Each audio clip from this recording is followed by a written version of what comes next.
오늘도 수고 많으셨습니다. 평안한 밤 되세요. 예레미야서 40장. 그달랴와 더불어. 느부자르하단 친위대장이 라마에서 예레미야를 풀어준 뒤에 주님께서 예레미야에게 내리신 말씀. 그때에 느부자르하단은 예레미야를 쇠사슬로 묶어 예루살렘과 유다의 모든 유배자들과 함께 바빌론으로 끌고 가던 중이었다. 친위대장이 예레미야를 데려다 놓고 말하였다. 주 그대의 하느님께서 이곳에 재앙을 내리겠다고 하셨는데 그대로 이루셨소.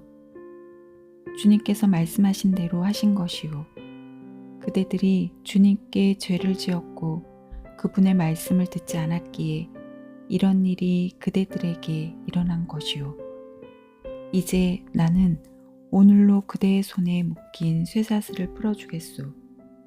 그대가 만일 나와 더불어 바빌론으로 가는 것이 좋으면 같이 갑시다. 내가 그대를 잘 돌보아 주겠소. 그러나 나와 더불어 바빌론으로 가는 것이 싫으면 그만두시오. 그대 앞에 있는 이 땅 어디든지 적당하고 좋은 곳으로 떠나가시오. 그대가 여기에 머물기를 원한다면 사판의 손자이며 아히감의 아들인 그달랴에게 돌아가 그와 더불어 백성 가운데에서 사시오. 그는 바빌론 임금이 유다의 성읍들을 맡겨 돌보게 한 사람이오. 그것도 싫으면 적당한 곳을 찾아 어디로든 떠나가시오. 그러고 나서 친위대장은 예레미야에게 길에서 먹을 양식과 선물을 주어 그를 떠나보냈다. 예레미야는 미즈파에 있는 아히감의 아들 그달랴에게 가서 그와 더불어 그 땅에 남아있는 백성 가운데서 살았다. 들판에 있던 모든 지휘관들과 그 부하들은 바빌론 임금이 아히감의 아들 그달랴에게 이 땅을 맡겨 돌보게 하고 남자들과 여자들과 어린이들 그리고 바빌론에 잡혀가지 않은 이 땅의 일부 가난한 이들도 그에게 맡겨 돌보게 했다는 소식을 들었다. 그들은 그달랴를 만나러 미츠파에 왔다. 부하들을 거느리고 온 그들은 느탄야의 아들 이스마엘, 카레야의 아들 요한나과 요나탄, 타누메스의 아들 스라야, 느토파 출신 에파이의 아들들과 마아카 출신 야하자냐였다. 사판의 손자이며 아히감의 아들인 그달랴는 그들과 그 부하들에게 맹세하며 말하였다. 두려워하지 말고 칼데아인들을 섬기시오. 이 땅에 살면서 바빌론 임금을 섬기시오. 그러면 그대들은 잘 될 것이오. 나는 미츠파에 머물면서 우리를 찾아오는 칼데아인들을 상대하여 하겠으니 그대들은 포도주와 여름 과일과 기름을 모아들여 그릇에 담아두고 그대들이 차지한 어느 성읍에서든 사시오. 모압과 암몬 자손들과 에돔과 그 밖에 여러 나라에 있던 유다인들도 모두 바빌론 임금이 유다의 사람들을 남겨두고 사판의 손자이며 아히감의 아들인 그달랴에게 그들을 맡겨 돌보게 했다는 소식을 들었다. 그래서 유다인들은 쫓겨간 모든 고장에서 그달랴를 찾아 유다 땅 미즈파로 돌아왔다. 그리고 그들은 포도주와 여름 과일을 풍성하게 모아들였다. 그달랴가 살해되다. 그러자 카레야의 아들 요한난을 비롯하여 들판에 있는 군대의 지휘관들이 모두 미즈파에 있는 그달랴에게 와서 말하였다.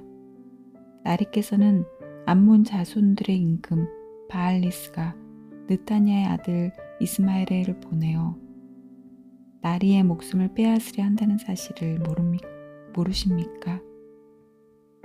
그러나 아히감의 아들 그달랴는 그들의 말을 믿지 않았다.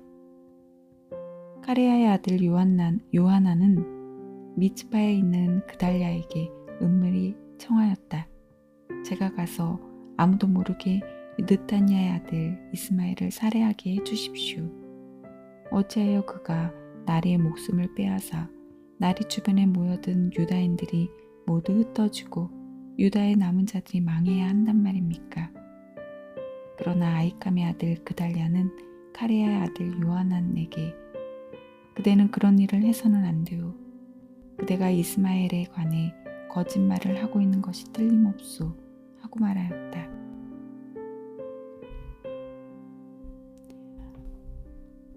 매주 수요일은 제가 갖고 있는 에너지를 발산하는 날이에요.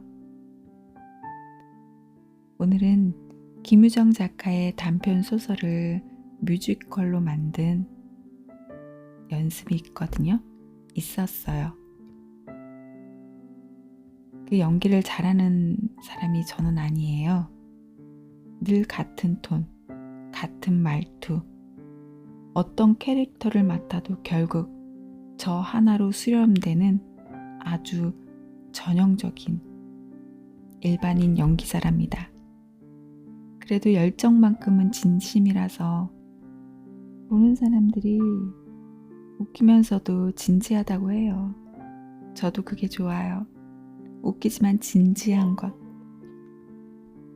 그게 삶이기도 하니까요. 오늘은 두 이야기가 마음에 걸렸어요. 하나는 죽음을 앞둔 아내의 이야기. 그녀는 자신이 먼저 떠나게 될 걸 알면서 진달래 전이라도 실컷 해먹이고 집이라도 깨끗이 치워두고 혼자 남을 남편이 남들 보기에 추리하지 않게 단도리를 해두고 죽어야 한다며 그걸 걱정해요. 자신의 죽음이 아니라 남겨질 사람을. 또 하나는 폐병 걸린 남편 곁을 지키는 아내와 그 아내가 자기 없이 살아가길 바라면서도 막상 집을 떠나지 못하는 남편. 돌아왔을 때 자기가 없으면 외롭고 슬플 것 같아서 그 남편이 바로 김유정 자신이라고 했어요. 29살의 폐결핵으로 세상을 떠난 작가. 죽어가면서도 글을 썼고 죽어가면서도 사랑하는 이 곁을 떠나지 못했던 사람. 연습이 끝나고도 한참 그 마음이 제 안에서 가라앉지 않았어요. 오늘은 예레미야 40장을 읽었습니다. 예루살렘은 이미 무너졌고 바빌론 군대 장수는 예레미야에게 말해요. 바빌론으로 오면 내가 돌봐주겠다. 싫으면 가지 않아도 된다. 내가 원하는 곳으로 가거라. 사실상 탈출의 문이 열린 거예요. 안전하고 편안하고 누가 봐도 나은 선택지가 눈앞에 있었어요. 그런데 예레미야는 폐허가 된 땅, 가난하고 힘없이 남겨진 사람들 곁으로 돌아갑니다. 미츠파로, 그달랴에게로, 남은 백성에게로. 왜였을까요? 사랑은 더 나은 곳을 향해 떠나는 힘이 아니라 떠나지 못하게 붙잡는 힘이기도 하다는 것. 예레미야도 김유정 작가도 진달래전을 만들던 아내도 모두 이미 알고 있었던 거예요. 내가 없으면 저 사람이 어쩌나. 그 마음 하나가 발을 잡았다는 걸. 떠나는 것보다 남는 것이 때로 더 큰 용기라는 걸. 자신을 비워서 상대를 채우는 것. 그게 가장 오래된 형태의 사랑이라는 걸. 혹시 지금 곁에 있어주는 것만으로도 지쳐있는 분 계신가요? 떠나면 편할 것 같은데 떠나지 못하고 내가 없으면 어쩌나 싶어서 오늘도 그 자리를 지키고 있는 분. 그 마음이 약한 게 아니에요. 그 마음이 바로 예레미야가 폐허의 땅으로 돌아간 이유이고 김유정 작가 자신이 마지막 숨으로도 글을 놓지 않은 이유예요. 사랑은 늘 빛나고 아름다운 모습이 아니에요.